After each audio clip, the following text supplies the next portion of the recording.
Everyone, আসসালামু আলাইকুম। আজকে আমরা পিকনিকে এসেছি বনভোজনে। আমেরিকাতে এখন সামার চলে, নিউ ইয়র্ক অ্যান্ড আশেপাশের স্টেটগুলোতে। এক একটা স্টেট বাংলাদেশের মতো এত বড়, 50টা স্টেট, তাহলে 50টা বাংলাদেশ। তাই কেউর খবর কেউ আমরা ওভাবে রাখতে পারি না। এই যে আমরা ফ্যামিলিরা সবাই এরকম গাড়ি রেখেছি, কার প্রত্যেকে আমরা 150 মাইল ড্রাইভ করে এখানে এসেছি। ওই যে আমাদের প্যাভিলিয়ন, আর এই পাশে নাইস ভিউ। এই যে পাহাড়ের বিচ আছে, নদী আছে, পাহাড় আছে, আসলে অনেক সুন্দর। এই যে ওই সাইডে বারবিকিউ করে বিদেশিরা। আলহামদুলিল্লাহ, মন ভালো হয়ে যায় এরকম নাইস সিনারির মধ্যে আসতে পেরে।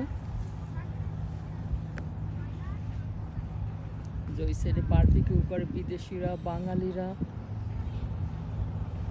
যে নাইস, প্রকৃতির কাছাকাছি আসলে মন আসলে